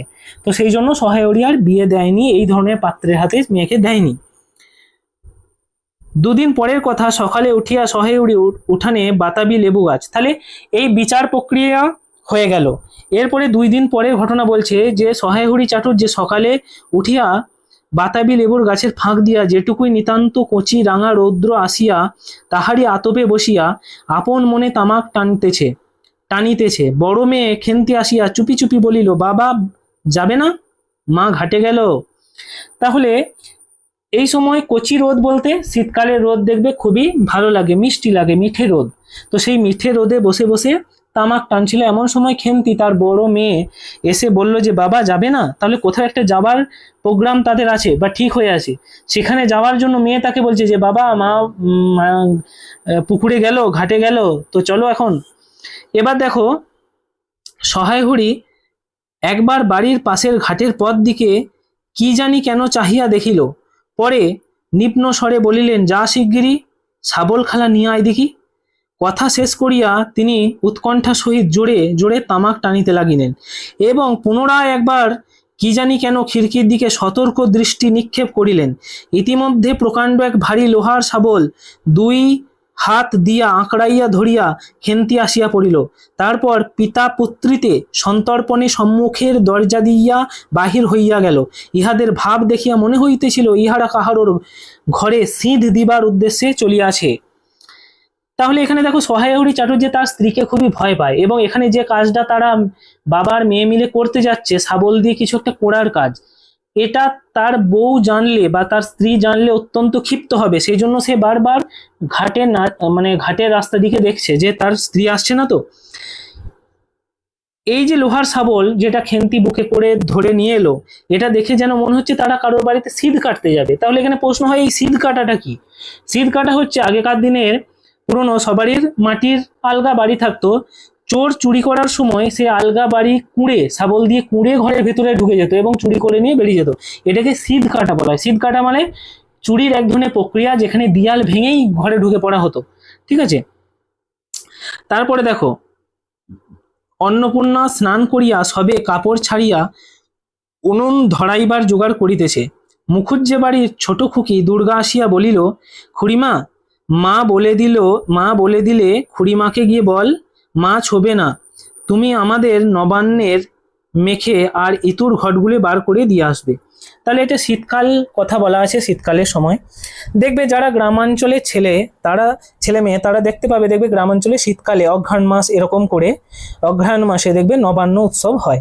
তো এখানে নবান্ন উৎসবের দিন সেখানে সেই পাড়ারই মুখুজ্জেদের বাড়ির একটি ছোট বাচ্চা মেয়ে, সে এসে বলছে কি, যে খুড়িমা, অর্থাৎ অন্নপূর্ণা দেবীকে বলছে যে খুড়িমা অর্থাৎ জেঠিমা, আমার মা বলল যে মা জোগাড়ে ছবে না, তো নবান্নে জোগাড় করার জন্য মা আপনাকে ডাকছে, এরকম বলল। এবার দেখো, মুখুজ্জে বাড়ি ওই পাড়ায়, যাইবার পথের বাঁ ধারে এক জায়গায় শ্যাওড়া, বনভাট, রংচিতা, বনচালতা গাছের ঘন বন, শীতের সকালে এক প্রকার লতাপাতার ঘন গন্ধ বন হইতে বাহির হইতেছিল। একটি লেজঝলা হলদে পাখি আমড়া গাছের ডালে হইতে ও ডালে এ ডাল ও ডাল করছিল। তাহলে এই যে সহায়হরি চাটুর্যের বাড়ি থেকে মুখুজ্জেদের বাড়ি যাওয়ার যে রাস্তা, সেখানে একটা বন পড়ে, একটা ছোটখাটো বন পড়ে, যেখানে বিভিন্ন ধরনের গাছপালা পশু পাখি আছে। দুর্গা আঙুল দিয়া দেখিয়া বলল, খুড়িমা খুড়িমা, ওই কেমন পাখিটা। পাখি দেখতে গিয়া অন্নপূর্ণা কিন্তু আরেকটা জিনিস লক্ষ্য করিলেন, ঘন বনটার মধ্যে কোথাও একটা খুব খুব করিয়া আওয়াজ হইতেছিল, কে যেন কি খুঁড়িতেছে। দুর্গার কথার পরেই হঠাৎ সেটা আওয়াজটা বন্ধ হয়ে গেল। দুর্গা সেখানে খানিকক্ষণ থমকিয়া দাঁড়াইলে, পলে চড়িতে আরম্ভ করিলেন। তাহার খানিক দূর যাইতে বনের মধ্যে পুনরায় খুব খুব শব্দ আরম্ভ হইল। কাজ করিয়া ফিরিতে অন্নপূর্ণার কিছু বিলম্ব হইল। বাড়ি ফিরিয়া দেখিলেন খেন্তি উঠানে রৌদ্রে বসিয়া তেলের বাটির সম্মুখ লইয়া খোপা খুলিতেছে। তিনি তীক্ষ্ণ দৃষ্টিতে মেয়ের দিকে চাহিয়া বলিলেন, এখনো নাইতে যাসনি যে, কোথায় ছিলি এতক্ষণ? এখানে নাইতে কথার মানে কি, নাওয়া মানে হচ্ছে স্নান করতে যাওয়া। এখন যেটা এই স্নান করা মানে নাওয়া কথার মানে হচ্ছে নদী বা পুকুরে স্নান, যেখানে স্থির জলের মধ্যে নিজের শরীরকে ডুবিয়ে স্নান করা, সেটাকে বলা হয় নাইতে যাওয়া। আর স্নান করা কাকে বলে, যেখানে একটা জল উপর থেকে নিজে থেকেই ঢেলে নিয়ে স্নান করা, সেটাকে বলা হয় স্নাত বা স্নান করা। তাই নাওয়া স্নান করা, এই দুটোর মধ্যে তফাৎ এটাই। এবার এখানে তার মা যখন এই বনের রাস্তা দিয়ে যাচ্ছিল, কিছু একটা খোঁড়ার শব্দ কিন্তু পেল, আর খেন্তিয়া তার বাবাও কিন্তু শাবল নিয়েই বেরিয়েছে। তাই এই ঘটনার দুটো কিন্তু অত্যন্ত মানে লিঙ্ক জুড়ছেন দুটোর মধ্যে। তারপর দেখো, খেন্তি তাড়াতাড়ি উত্তর দিল, এই যে মা, এক্ষুনি যাব আর আসবো। তাহলে খেন্তি এবার চলে গেল স্নান করতে। খেন্তি স্নান করতে যাইবার একটুখানি পরেই সহায় হরি উৎসাহে 15-16 সের ভারী একটা মোটা মেটে আলু ঘাড়ে করিয়া হইতে কোথা থেকে আসিয়া উপস্থিত হইল, এবং সম্মুখে স্ত্রীকে দেখিয়া কৈফিয়তের দৃষ্টিতে সেই দিকে চাহিয়া বলিয়া উঠিল, ও পাড়ার ময়েসা চৌকিদার রোজই বলে, কর্তা ঠাকুর, তোমার বাপ থাকতে তবু মাসে মাসে এইদিকে তোমার পায়ের ধুলো পড়তো, তা আজকাল তো তোমরা আর আসো না। এই বেড়ার গায়ে মেটে আলু করে রেখেছি, তা দাদা ঠাকুর বরং নিয়ে যাও, এরকম আর কি। তো এখানে যে এই যে খোঁড়ার আওয়াজ, এখানে এই খেন্তির বাবা অর্থাৎ সহায়হরি চাটুর্যে এবং খেন্তি দুজন মিলে এই মেটে আলু তুলছিল শাবল নিয়ে। তো সেখানে সহায়হরি চাটুর্যে এই মেটে আলুটাকে নিয়ে এসে তার স্ত্রীকে বলছে যে এটা নাকি সেই কোনো একটি পাড়ার ময়েসা চৌকিদার বলে কোনো একজন ব্যক্তি সে দিয়েছে, সে তাদের পূর্ব পরিচিত লোক, তো তাকে দিয়েছে, এমনিই দান করেছে সে ঠাকুর মশাই বলে। অন্নপূর্ণা স্থির দৃষ্টিতে স্বামীর দিকে চাহিয়া বলিলেন, দেখো, বরজপোতার বনের মধ্যে বসে খানিক আগে কি করছিলে শুনি? তাহলে এই যে বনটা, যেটা সহেহরি চাটুর্যের বাড়ি থেকে মুখুজ্জেদের বাড়ির রাস্তায় মধ্যে পড়ে, এটার নাম কি? বরজপোতার বন। সেই বনটার মধ্যে কি করছিলে? তার স্বামীকে জিজ্ঞাসা করলো। সহায়হরি অবাক হইয়া বলিলেন, আমি? না, আমি কখন আবার ছিলাম? কখনো না। এই তো আমি। সহায়হরির ভাব দেখিয়া মনে হইতেছিল তিনি এই মাত্র আকাশ হইতে পড়িলেন। অর্থাৎ সহায়হরি চাটুর্য কি করছে? সে অবাক হয়ে গেল যে বনে বনে তো আমি ছিলাম না, এরকম আর কি ভাব দেখাচ্ছে। তারপরে দেখো, অন্নপূর্ণা পূর্বের মতো স্থির দৃষ্টিতে স্বামীর দিকে চাহিয়া বলিলেন, চুরি তো করবেই, তিনকাল গিয়ে এককালে ঠিকেছে, এককাল আছে, মিথ্যা কথাগুলো আর এখন বলো না, আমি সব জানি। মনে ভেবেছিলে আপদ ঘাটে গিয়েছে আর কি, দুর্গার মা ডেকে পাঠিয়েছিল, ও পাড়ায় যাচ্ছি, শুনলাম বরজপোতার বনের মধ্যে কি সব খুব খুব শব্দ। তখনই আমি বুঝতে পেরেছি, সাড়া পেয়ে শব্দ বন্ধ হয়ে গেল। এই আবার খানিক দূর গেলাম, আবার দেখি শব্দ। যেই আবার খানিক দূর গেলাম, আবার দেখি শব্দ। তোমার তো ইহকাল নেই, পরকালও নেই, চুরি করতে ডাকাতি করতে যা ইচ্ছে হয় তাই করো, কিন্তু মেয়েটাকে আবার এর মধ্যে নিয়ে গিয়ে ওর মাথা খাওয়া কিসের জন্য? তাহলে এখানে অন্নপূর্ণা দেবী আবার তার স্বামী সহায়হরি চাটুর্যের সঙ্গে ঝগড়া করছে, অত্যন্ত উচ্চ স্বরে বলছে, যা তোমার তো তিনকাল গিয়ে এককাল ঠিকেছে। তিনকাল গিয়ে এককাল ঠেকা মানে একটা জীবনের সময়কালকে চারটে অবস্থায় ধরা হয়: বাল্যকাল, কিশোর অবস্থা, যৌবনকাল এবং বার্ধক্যকাল। সেখানে তিনটে কাল চলে গেছে, অর্থাৎ বাল্য, কিশোর, যৌবন চলে গেছে তার, শুধুমাত্র এরপর বার্ধক্যকালটা আছে। তো সেটাই এখানে বলা হচ্ছে যে তিন কাল তো চলে গেছে, তাহলে আর এক কাল আছে, তাহলে তোমার আর মিথ্যা কথা বলা সাজে না, সেটা এখানে তাকে বলছে। এবং সে কিভাবে এই মানে এটা বুঝতে পারলো যে সহায়হরি চাটুর্যেই ওই বরজপোতার বন থেকে এই মেটে আলু তুলে এনেছে, সেটা এখানে বলছে। আর মেটে আলুটা কত ভারী না, প্রায় 15-16 সের। সের কথার মানে কেজি, 15-16 কেজি। তারপরে দেখো, সহায়হরি হাত নাড়িয়া বরজপোতার তাহার উপস্থিতি থাকার বিরুদ্ধে কতগুলি প্রমাণ উত্থাপন করিবার চেষ্টা করিতে গেলেন, কিন্তু স্ত্রীর চোখের দৃষ্টির সামনে তাহার বেশি কথাও জোগাইল না। অর্থাৎ এখানে সহায়হরি চাটুর্য যে সে যে বরজপোতার বনে ছিল না, সেটা বোঝানোর জন্য স্ত্রীকে কিছু বলতে গেল যে আমি ছিলাম না, আমি ছিলাম, এইভাবে শুরু করবে, কিন্তু স্ত্রীর ভয়াল দৃষ্টি দেখে সে চুপ হয়ে গেল, যে আর কিছু বলল না। তারপর দেখো, কথিত উক্তিগুলির মধ্যে কোনো পূর্বাপর্ব সম্বন্ধ খুঁজিয়া পাওয়া গেল না। আধ ঘন্টা পরে খেন্তি স্নান করিয়া বাড়ি ঢুকিল। সম্মুখস্থ মেটে আলুর দিকে একবার আর চোখে চাহিয়া নীরবহীন মুখে উঠোনের আলনায় অত্যন্ত মনোযোগের সহিত কাপড় মেলিয়া দিতেছিল। অন্নপূর্ণা ডাকিলেন, খেন্তি এদিকে একবার আয় তো, শুনে যা। তাহলে এবার খেন্তি যখন বাড়ি এলো স্নান করে, তখন খেন্তিকে এবার ডাকছে তার মা। মায়ের ডাক শুনিয়া খেন্তির মুখ শুকাইয়া গেল। তাহলে খেন্তিও তো এখানে জড়িত ছিল, তার মা যখন তাকে ডাকছে সে ভয়ে হয়ে গেছে। সে ইতস্তত করিতে করিতে মার নিকট আসিয়া তিনি জিজ্ঞাসা করিলেন, এই মেটে আলুটা দুজন মিলে তুলে নিছিস না? খেন্তি মায়ের মুখের দিকে একটুখানি চাহিয়া থাকি একবার ভূপতিত মেটে আলুটার দিকে চাহিল, পরে পুনরায় মায়ের মুখের দিকে চাহিল এবং সঙ্গে সঙ্গে ক্ষিপ্ত দৃষ্টিতে একবার বাড়ির সম্মুখস্থ বাঁশ ঝাড়ের মাথার দিকেও চাহিয়া রইল। তারপর কপালে বিন্দু বিন্দু ঘাম দেখা দিল, কিন্তু মুখ দিয়া কিছু বাহির হইল না, কথা বাহির হইল না।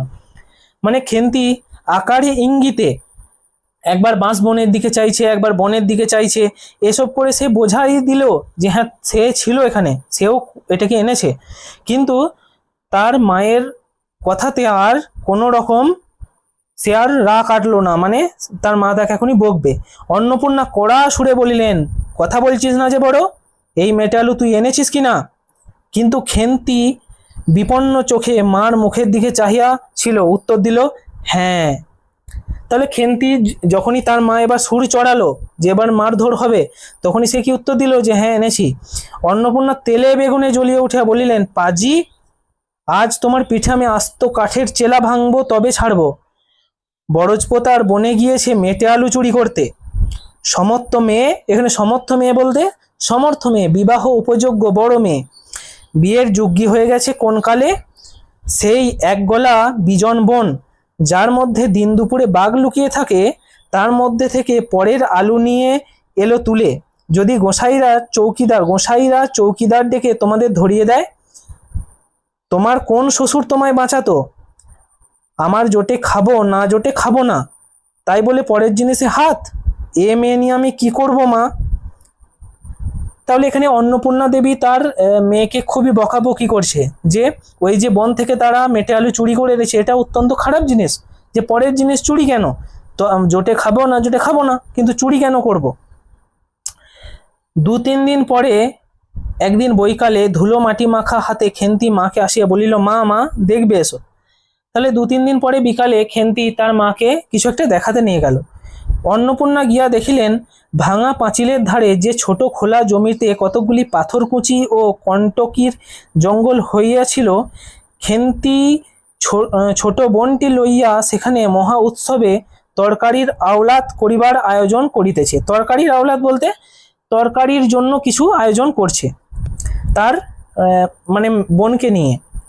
নানাবিধ কাল্পনিক ফলমূলের অগ্রদূত স্বরূপ বর্তমানে কেবলমাত্র একটি শীর্ণকায় পুঁইশাকের চারা কাপড়ের ফালি গ্রন্থিবদ্ধ হইয়া ফাঁসি হইয়া যাওয়ার আসামির মতন ঊর্ধ্বমুখে একখণ্ড সূক্ষ্ম কঞ্চির গায়ে ঝুলিয়া রহিয়াছে। ফলমূলাদির অবশিষ্টগুলি তার বড় মেয়ে মস্তিষ্কের মধ্যে অবস্থিত করিতেছে, দিনের আলো এখন বাহির হয় নাই। তাহলে এখানে কি কথা বলা হচ্ছে, যে একটি পুঁই শাকের ছোট্ট চারা, সেটা ওখানে ছেঁড়া কাপড় চোপড় অনেক পড়ে আছে, সেই ফাঁক দিয়ে উঁকি মারছে। সেই চারাটাকে দেখে মনে হচ্ছে সেই সমস্ত কাপড় চোপড়গুলো যেন তার টুটিতে ফাঁসির মতো ধরে আছে এবং সে কোনো রকম উঁকি মারছে, এবং অন্যান্য আরো অনেক কিছু সেখানে লাগানো হবে, সেগুলো খেন্তির মাথায় চলছে, কিন্তু সেগুলো এখনো হয়নি লাগানো। অন্নপূর্ণা হাসিয়া বলিলেন, ধুর পাগলি, এখন পুঁই ডাঁটার চারা পোঁতে কখনো? বর্ষাকালে পুঁততে হয়, এখন জল না পেয়ে মরে যাবে। খেন্তি বলিল, কেন, আমি রোজ জল ঢালবো? খেন্তি বলল, আমি রোজ জল দেবো। তাহলে কখন এটা পুঁতছে না? শীতকালের দিকে। তো খেন্তির মা বললো যে এটা বর্ষাকালে এইসব চারা পুঁততে হয়, শীতকালে হবে না। অন্নপূর্ণা বললেন, দেখ, হয়তো বেঁচে যেতেও পারে, আজকাল রাতে খুব শিশির হয়, খুব শীত পড়িয়াছে। সকাল উঠিয়া সহিউড়ি দেখিল তাহার 2 ছোট মেয়ে দোলাই গায়ে বাঁধিয়া রোদ উঠাইবার প্রত্যাশায় উঠানের কাঁঠাল তলায় দাঁড়িয়ে আছে। দোলাই গায়ে বলতে একটা জীর্ণ চাদর টাইপের কিছু, একটা ভাঙা ঝুড়ি করিয়া খেন্তি শীতে কাঁপিতে কাঁপিতে মুখুজ্জে বাড়ি হইতে গোবর কুড়াইয়া আনিল। সহায় হরি বলিলেন, হ্যাঁ মা খেন্তি, তা সকালে জামা গায়ে দিতে তোর কি হয়, দেখ দেখি এই শীত।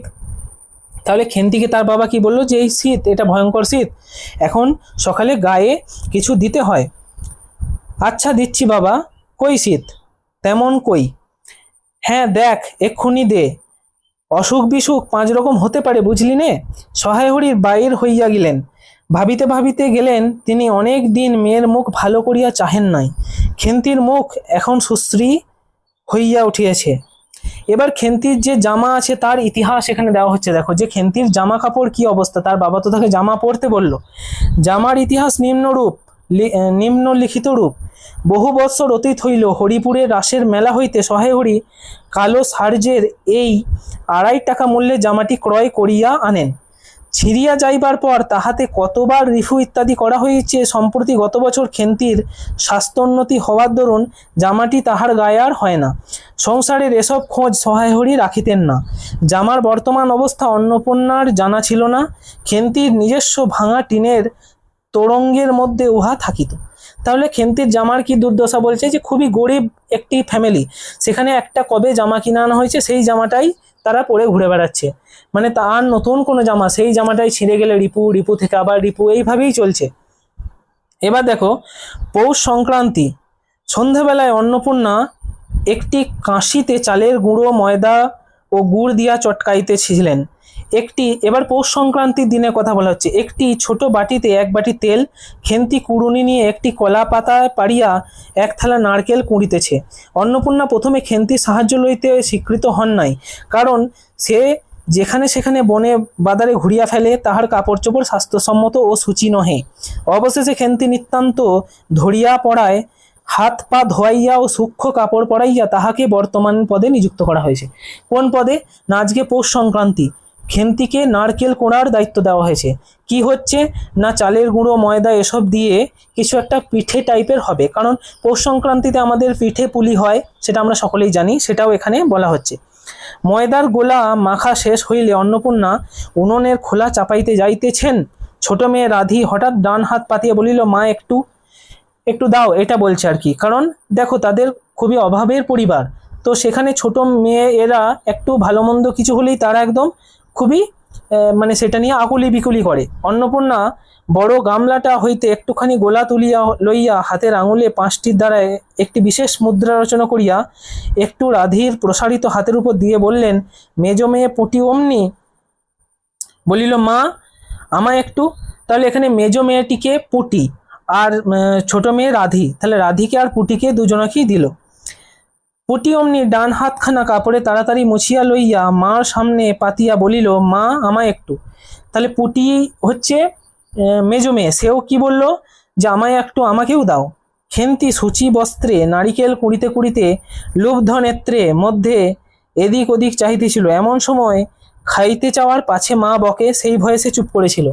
খেন্তি কি করছে না, সে নারকেল কুড়ছিল এবং সূচি বস্ত্র পরে, একদম শুদ্ধ কাপড় পরে। দেখবে ঠাকুরের যখন জোগাড় বা ভোগ প্রসাদ করা হয় তখন দেখবে শুদ্ধ বস্ত্র পরে সেগুলো রান্না করা হয়। তাই খেন্তি আর এটা চাইতে পারলো না যে তার মা তাকে বকবে এখনই খাওয়ার কথা বললে। অন্নপূর্ণা বললেন, দেখি নিয়ে আয় খেন্তি ওই নারকেলের মালাটা, ওতে তোর জন্য একটু রাখি। খেন্তি ক্ষিপ্ত হস্তে নারকেলের উপরের মালাখানা যাতে ফুটো নাই সেটা সরাইয়া দিল। অন্নপূর্ণা তাহাতে একটু বেশি করিয়া ঢালিয়া দিলেন। নারকেলের মালা বলতে নারকেল কোড়ার পরে দেখবে যেটা কাঠের অবশিষ্ট অংশ থাকে সেটাকে নারকেলের মালা এখানে বলা হয়েছে। খেন্তি কি বললো যে সেই নারকেলের মাটা যাহাতে ফুটো নাই সেটা দিল এবং সেখানে খেন্তির মা একটু রেখে দিল।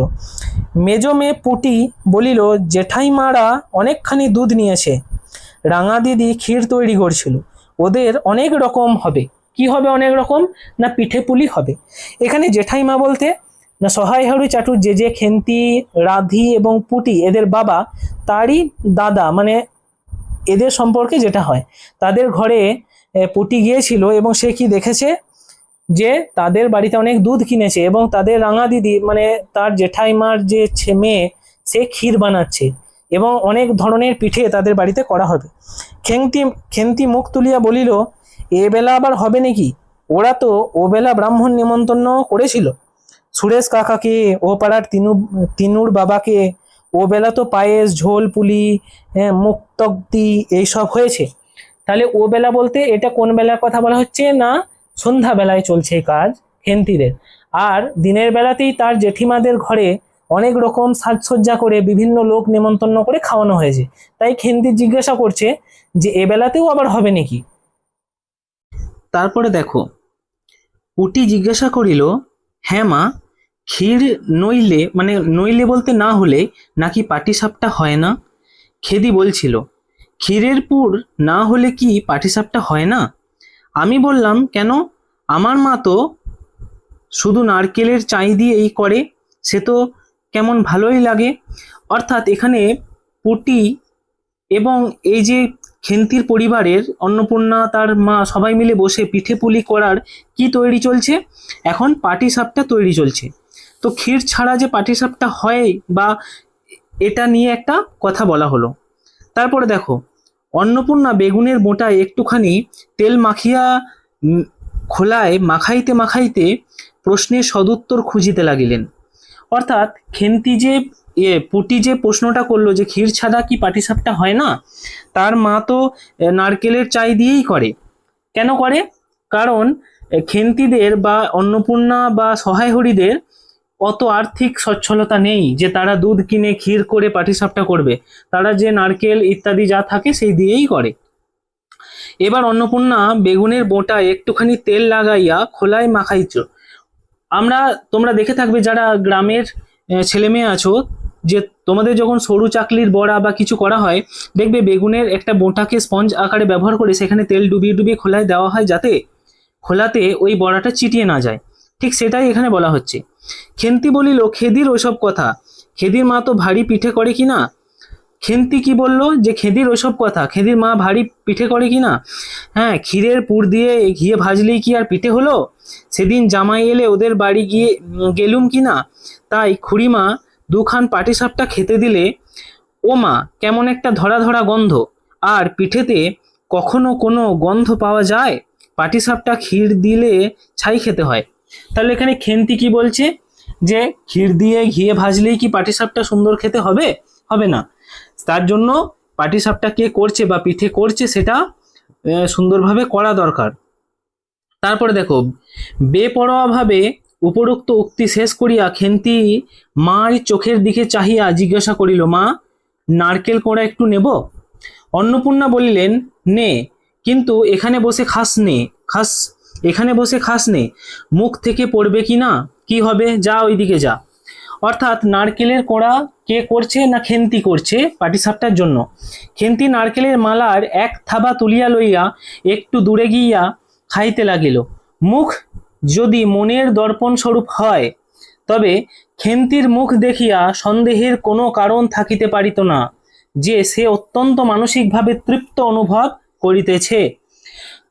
মুখ যে মানে মনের দর্পণ, এটা কে বলে না, ভারতীয় দর্শনের একটা কথা আছে, তোমাদের যাদের দেখবে দর্শন সাবজেক্ট আছে তোমরা দেখবে দেখে থাকবে, ভারতীয় দর্শনে একটা কথা বলা হয় যে মুখ হচ্ছে মনের দর্পণ।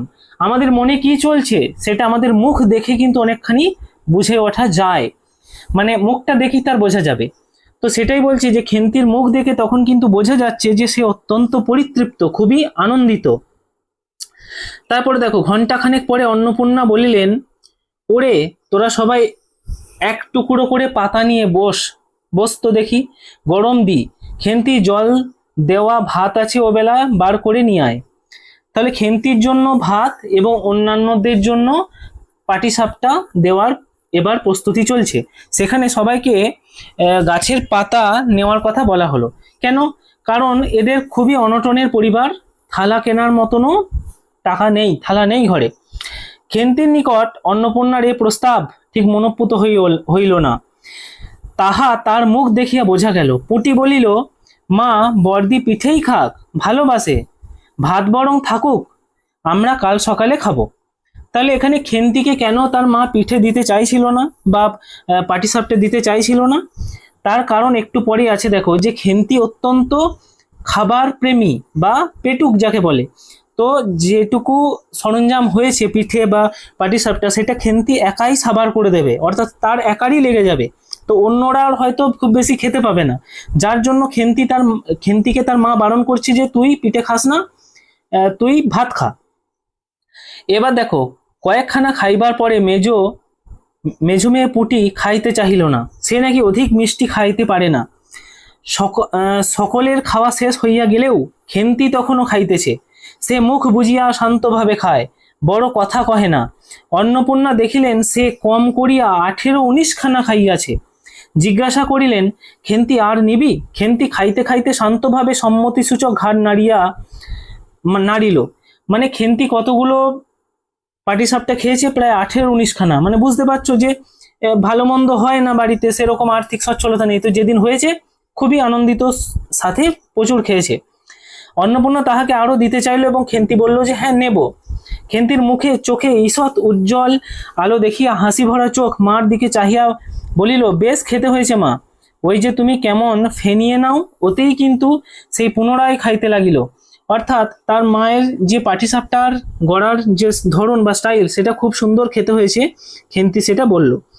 অন্নপূর্ণা হাতা খুন্তি তুলিতে তুলিতে সস্নেহে তার এই শান্ত নিরীহ একটু অধিক মাত্রায় ভোজনপটু মেয়ের দিকে চাহিয়া রহিলেন। মনে মনে ভাবিলেন, খেন্তি আমার যার ঘরে যাবে তাদের অনেক সুখ দেবে, ভালো কাজকর্মে বকো, মারো, গাল দাও, টু শব্দ মুখে নেই, উঁচু কথা কেউ কখনো শোনেনি। তাহলে এবার দেখো, এবার গল্পের প্লট পুরো চেঞ্জ হচ্ছে। দেখো, দেখতে পাবে তোমরা, এতক্ষণ খেন্তির কথা বলা হলো যে খেন্তি কেমন না, খুবই অত্যন্ত শান্ত স্বভাবের মেয়ে, সে কাজে অত্যন্ত মানে পারিবারিক যে রান্না বান্নার কাজে অত্যন্ত পটু এবং দক্ষ, তার কোনো রাগ নেই, কোনো অভিমান নেই, কোনো কারোর সাথে কোনো ঝামেলা করে না। তারপরে দেখো, বৈশাখ মাসের প্রথমে সহায় হরির এক দূর সম্পর্কীয় আত্মীয়ের ঘটকালিতে খেন্তির বিবাহ হইয়া গেল। দ্বিতীয় পক্ষ বিবাহ করিলেও পাত্রটির বয়স 40-এর খুব বেশি কোনো মতেই হইবে না। এবার দেখো হঠাৎ করে গল্পের প্লট চেঞ্জ হলো। গল্পের প্লট এখন কোথায় ছিল না, পিঠে হচ্ছিল পৌষ পার্বণ, পৌষ মাস। বৈশাখ মাসে কি হলো যে খেন্তির বিবাহ হয়ে গেছে সহায় হরির একটি দুঃসম্পর্কীয় আত্মীয়ের সাথে। সেই পাত্রের দ্বিতীয় পক্ষের বিবাহ এটা, কিন্তু তবু হয়েছে। প্রথমে এখানে অন্নপূর্ণা আদৌ ইচ্ছুক ছিলেন না। পাত্রটি সঙ্গতিপন্ন, শহর অঞ্চলে বাড়ি, সিলেট চুন ইটের ব্যবসায় 2 পয়সা নাকি করিয়াছে। এরকম পাত্র হঠাৎ মেলাও বড় দুর্ঘটনা কিনা। মানে এই যে পাত্র, তার দ্বিতীয় পক্ষের বিয়ে বটে, কিন্তু তিনি অত্যন্ত সচ্ছল বা টাকা পয়সার দিক থেকে বেশ গোছালো, যার জন্য তাকে বিয়ে দেওয়া হয়েছে। জামাইয়ের বয়স একটু বেশি। প্রথমে অন্নপূর্ণা জামাইয়ের সম্মুখে বাহির হইতে একটু সংকোচ বোধ করিতেছিলেন। পরে পাছে খেন্তির মনে কষ্ট হয়, সেই জন্য বরণের সময় তিনি খেন্তির সুস্পষ্ট হস্তখানি ধরিয়া জামাইয়ের হাতে তুলিয়া দিলেন। চোখের জলে তাহার গলা বন্ধ হইয়াছিল, কিছু বলিতে পারিল না। কার গলা বন্ধ হলো? খেন্তির। বাড়ির বাহির হইয়া আমলকিতলায় বহারারা সুবিধা করিয়া লইবার জন্য বরের পালকি একবার নামাইল। বেহারা বলতে এখানে কাকে বেহারা বলা হচ্ছে? বহারা নয়, কথাটা বেহারা না, যারা পালকি বোয়াতো। আগেকার দিনে দেখবে বিবাহ বা কোনো অনুষ্ঠান হলে পালকি বোয়ায়। একটা পালকির দেখবে খুব সুন্দর চল ছিল। পালকি কি না, কিছু মানুষ কি 2 জন বা 1 জন মানুষকে নিয়ে যেত বয়ে বয়ে। এইদিকে মনে করো 5-6 জন, ওইদিকে 5-6 জন, মাঝে সেই মানুষগুলো ঝুলন্ত অবস্থায় থাকতো, তারা চলতো না। আগেকার দিনে উঁচু শ্রেণী বর্ণের লোকরা বা বিবাহকালে এটা চলতো। নীল রং এবং মেদি ফুলের গুচ্ছগুলি সেখানে নত হইয়া আছে। খেন্তির কম দামের বালুচেরা রাঙা চেলির আঁচলখানা পালকির বাহির হইয়াছে, সেখানে লুটাইতেছে। তার এই অত্যন্ত আগোছালো, নিতান্ত নিরীহ এবং একটু অধিক মাত্রায় ভোজনপটু মেয়েটিকে পরের ঘরে অপরিচিত মহলে পাঠাইতে তার বুক উদ্বেল হইতে উঠিয়াতেছিল। খেন্তিকে কি অপরে ঠিক বুঝিবে সেটা ভেবে। তাহলে খেন্তি যে এই যে এত খেতে ভালোবাসে এই ধরনের মেয়ে, তো তাকে অপরের বাড়িতে পাঠাতে অন্নপূর্ণার একটু কিরকম কিন্তু বোধ হচ্ছিল যে তাকে কেউ বুঝতে পারবে কিনা, সে আদবে কি ধরনের মেয়ে। যাইবার সময় খেন্তি চোখের জলে ভাসিতে ভাসিতে সান্ত্বনার সুরে বলেছিল, মা, আষাঢ় মাসে আমাকে এনো, বাবাকে পাঠিয়ে দিও, 2 মাস তো। তাহলে বৈশাখ মাসে বিয়ে হলো, জ্যৈষ্ঠ আষাঢ় মাসে আনার কথা বলা হচ্ছিল। ও পাড়ার ঠান দিদি বলিলেন, তোর বাবা তোর বাড়ি যাবে কেন রে, আগে নাতি হোক তবে তো। তাহলে আগেকার দিনে একটা নিয়ম ছিল যে কোনো মেয়ের বাবারা তার মেয়ের বাড়িতে গিয়ে খেত না, এটা একটা আগেকার দিনের নিয়ম ছিল। খেন্তির মুখ লজ্জায় রাঙা হয়ে উঠিল। জল ভরা চোখে ডাগর চোখের উপর একটুখানি লাজুক হাসির আভা মাখাইয়া সে একগুঁয়েমে সুরে বলিল, না, যাবে না বই কি, দেখো কেমন না যান। তাহলে তার বাবা যাবে আনতে, সেটা সে জানতো, সেই জন্যই সেটা বলছিল। ফাগুন চৈত্র মাসের বিকালবেলা উঠানের মাচায় রৌদ্র দেওয়া আমসত্ত্ব তুলিতে তুলিতে অন্নপূর্ণার মন হু হু করিত। এই ঘটনাটা আবার চলে গেল কোথায় না, সেই বৈশাখ থেকে আষাঢ় পেরিয়ে ফাগুন মাস, একদম ফাগুন মাস, মানে 1 বছর পেরিয়ে গেল, প্রায় হতে চললো এরকম আর কি। তার অনাচারী লোভী মেয়েটি আজ বাড়িতে নাই যে। কোথা হইতে বেড়াইয়া আসিয়া লজ্জাহীনের মতো হাত পাতিয়া মিনতি সুরে অমনি বলিত, মা, বলবো একটা কথা, ওই কোনটা একটু ছিঁড়ে একটুখানি দাও না। তাহলে যখন ফাল্গুন চৈত্র মাস বৈকালবেলা উঠানের মাচায় রৌদ্রে আমসত্ত্ব করতে দিত অন্নপূর্ণা। আমসত্ত্ব কিভাবে করা হয়, একটি পাথরের থালাতে আমের রস মেলে মেলে অনেকগুলো লেয়ার করে সেগুলোকে রোদে শুকানো হয়, এইভাবে আমসত্ত্ব হয়। যখন এটা হতো, তার লোভী ওই খেন্তি মেয়ে কি করতো, যে একটুখানি দাও বলে তার মাকে জ্বালাতন করতো। সেটা তার খুব মনে পড়ছে এখন। 1 বছরের উপর হইয়া গিয়াছে, পুনরায় আষাঢ় মাসের বর্ষা নামিয়াছে। ঘরের দাওয়ায় বসিয়া সহায় হরি প্রতিবেশী বিষ্ণু সরকারের সহিত কথা বলিতেছে। এবার দেখো ঘটনার ক্রম পুরো একদম প্লট চেঞ্জ হয়ে গেল। 1 বছর পার, আষাঢ় মাস, আবার সেখানে বর্ষা কাল নেমেছে। ঘরের দাওয়াতে বসে, আবার বলছি দাওয়া কি জিনিস, উঁচু মাটির ঘরের উঠোন থেকে যে অংশটা উঁচু থাকে।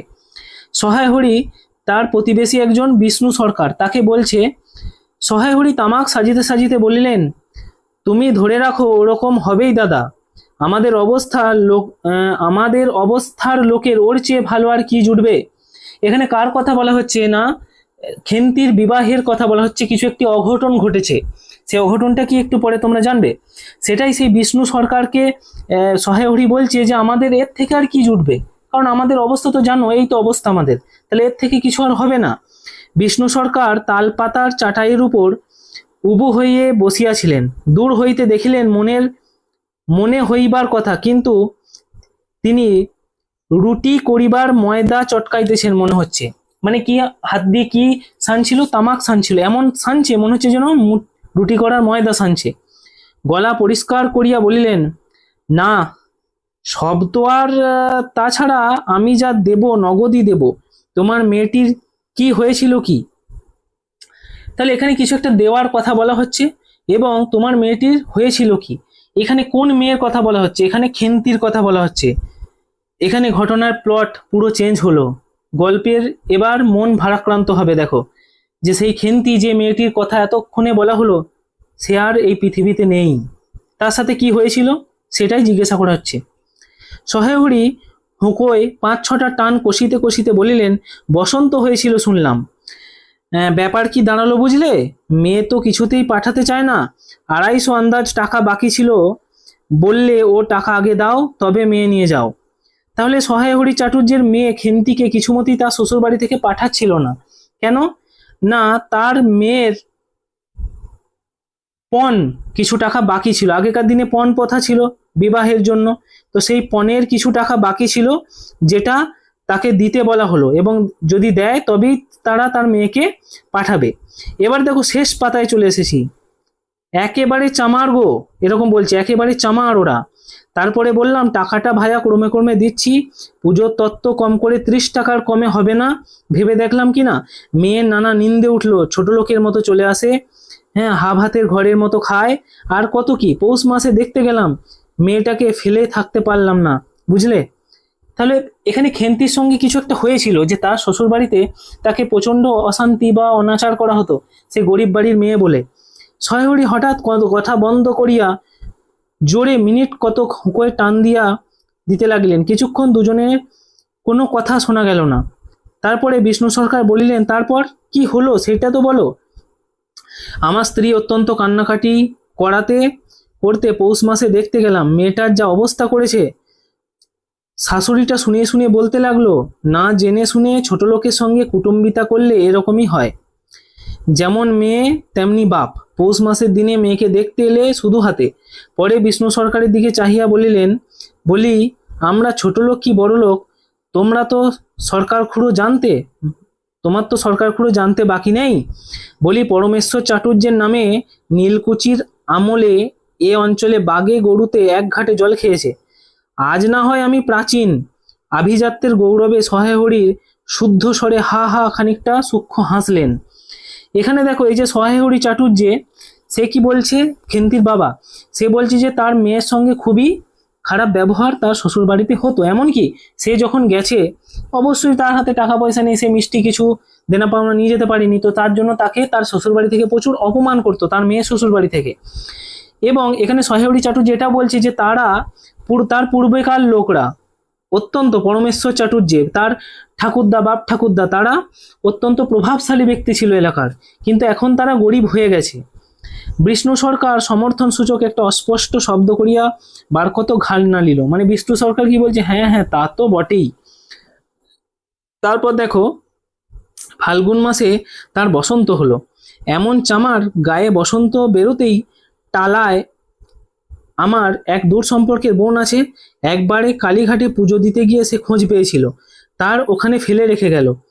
আমায় একটা সংবাদও না কিছু, আমায় সংবাদ দেয়, তারা আমায় সংবাদ দেয়, তারা বলতে তার সেই বোনরা, তা আমি গিয়ে দেখতে পাওনি, এখানে জিজ্ঞাসা করছে।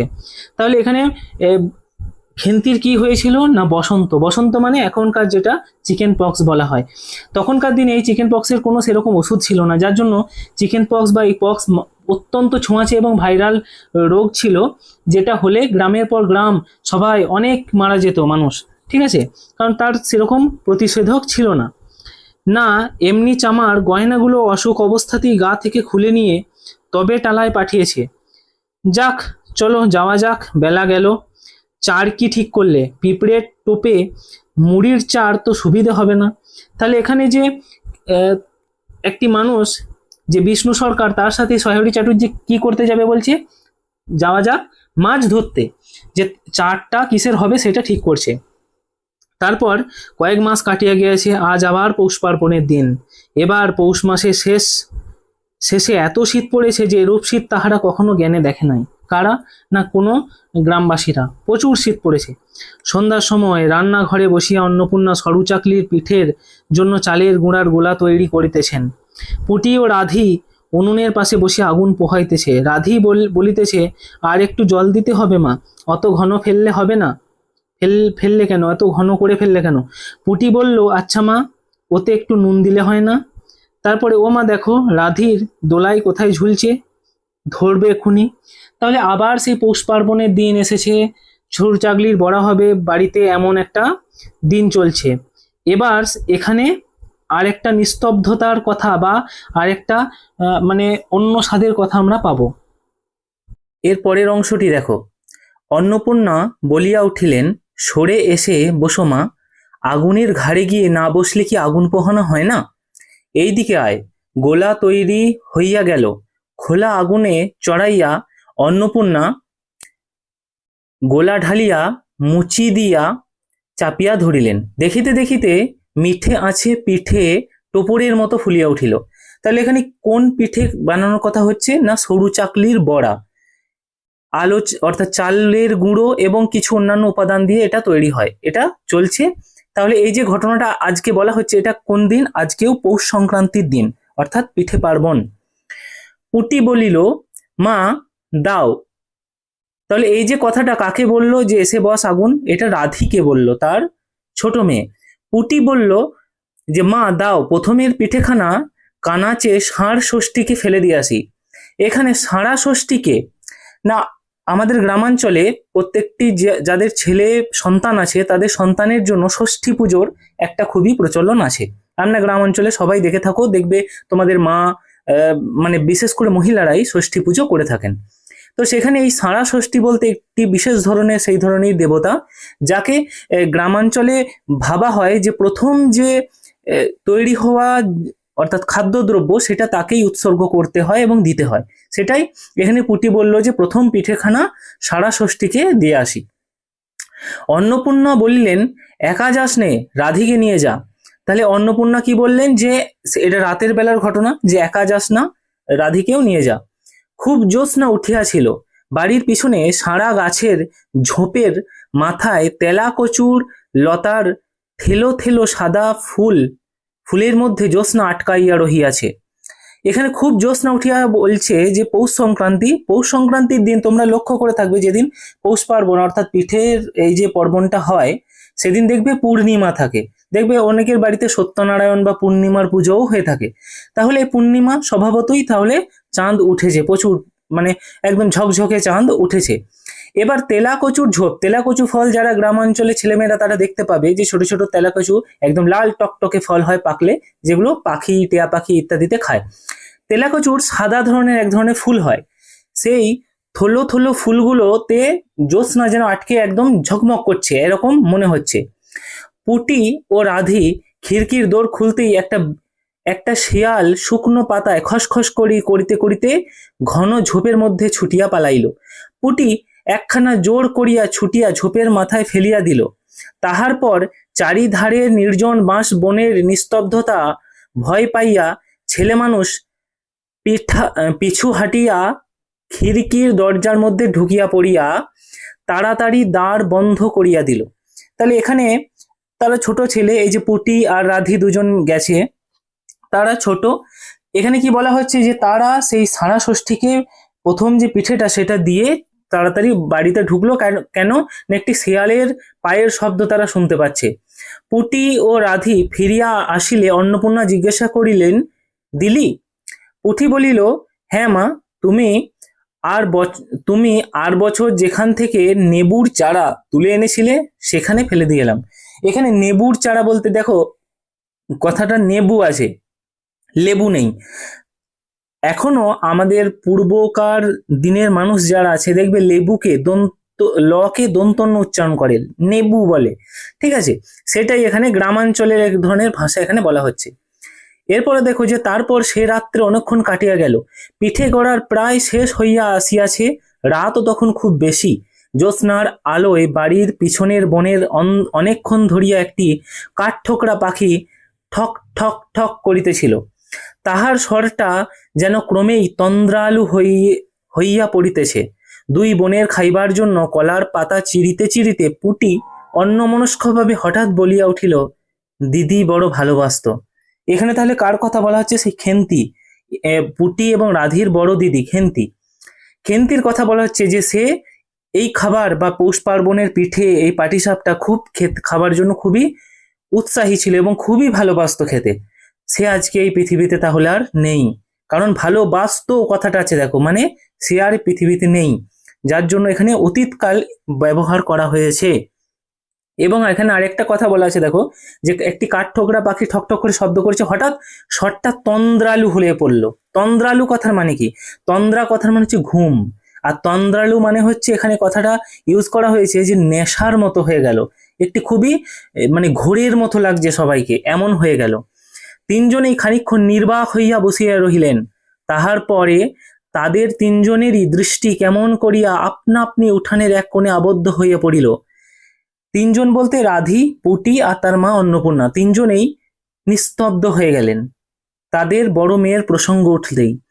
সেখানে এবার তাদের দৃষ্টি সেই বাড়ির উঠোনের এক কোণে গিয়ে আবদ্ধ হলো, মানে এক কোণে গিয়ে পড়লো লক্ষ্যটা।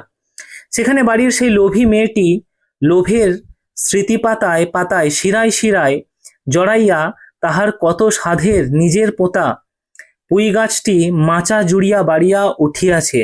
বর্ষার জল ও কার্তিক মাসের শিশির লইয়া কচি কচি সবুজ ডগাগুলি মাচাতে সব ধরে নাই, মাচা হইতে বাহার হইয়া দুলিতেছে সুস্পুষ্ট নধর ক্রমবর্ধমান জীবনের লাবণ্যে ভরপুর। তাহলে এখানে সেই একদিন যেদিন অন্নপূর্ণা দেবীকে তার মেয়ে খেন্তি ডেকে বলেছিল যে মা মা দেখবে এসো, দিয়ে সে একটা পুঁই গাছের চারা দেখিয়েছিল। সেই পুঁই গাছের চারাটি আজকে বৃহত্তর রূপ হয়েছে, প্রচুর তার শাখা প্রশাখা হয়েছে এবং খুবই বড় হয়েছে এবং অত্যন্ত খাবার যোগ্য হয়েছে।